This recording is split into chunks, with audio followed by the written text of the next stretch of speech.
اعوذ باللہ من الشیطان الرجیم بسم اللہ الرحمن الرحیم۔ السلام علیکم ورحمۃ اللہ وبرکاتہ۔ ناظرین، آپ کیسے ہیں؟ امید کرتا ہوں آپ سب بفضل ہی تعالی خیریت سے ہوں گے۔ شمع رسالت صلی اللہ علیہ وآلہ وسلم کے پروانوں، ایک بار محبت و شوق سے پیارے آقا صلی اللہ علیہ وآلہ وسلم کی ذات پاک پر درود پاک پڑھ لیں، صلی اللہ علیہ وآلہ وصحابہ وسلم۔ حضرت ابن عمر رضی اللہ تعالی عنہ سے حضور اکرم صلی اللہ علیہ وآلہ وسلم کا ارشاد نقل کیا گیا ہے کہ اپنی مجالس کو درود شریف کے ساتھ مزین کیا کرو، کیونکہ تمہارا مجھ پر درود پاک پڑھنا قیامت کے دن تمہارے لیے نور ہوگا۔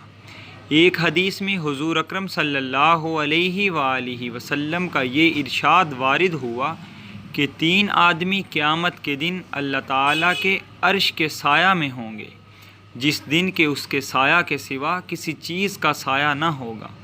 ایک وہ شخص جو کسی مصیبت زدہ کی مصیبت دور کرے، دوسرا وہ شخص جو میری سنت کو زندہ کرے، تیسرا وہ جو میرے اوپر کثرت سے درود شریف پڑھے۔ ایک حدیث میں ارشاد ہوتا ہے کہ مجھ پر درود شریف کی کثرت کرو، کیونکہ قبر میں پہلے تم سے میرے متعلق سوال ہوگا۔ ایک حدیث میں آیا ہے کہ تمہارا مجھ پر درود شریف پڑھنا قیامت کے دن پل صراط کے اندھیرے میں تمہارے لیے نور ہوگا، اور جو شخص یہ چاہے کہ قیامت کے دن اسے اجر کا پیمانہ بھر بھر کر دیا جائے، اسے چاہیے کہ وہ مجھ پر درود شریف کی کثرت کرے۔ ایک اور حدیث میں ہے کہ تم میں سے جو مجھ پر درود شریف زیادہ پڑھے گا اس کو جنت میں حوریں زیادہ دی جائیں گی۔ ایک اور حدیث میں ہے کہ جو شخص مجھ پر دن بھر میں 50 دفعہ درود شریف پڑھے گا، قیامت کے دن میں اس سے مصافحہ کروں گا۔ ایک اور حدیث میں ہے کہ تم میں سے کوئی میرے زیادہ قریب اس وقت ہوتا ہے جب وہ میرا ذکر کرتا ہے اور مجھ پر درود شریف پڑھتا ہے۔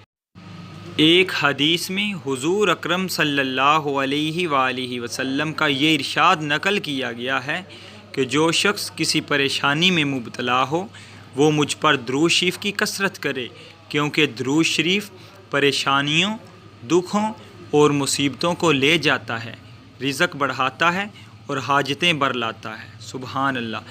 سامعین و ناظرین، آپ بھی حضور صلی اللہ علیہ وآلہ وسلم کی ذات پر کثرت سے درود شریف پڑھا کریں۔ مزید درود شریف کی فضیلت سننے کے لیے ہمارے چینل کو سبسکرائب کریں، ساتھ بیل آئیکن کو بھی پریس کریں تاکہ ہر نئی آنے والی ویڈیو آپ کو آسانی سے مل سکے۔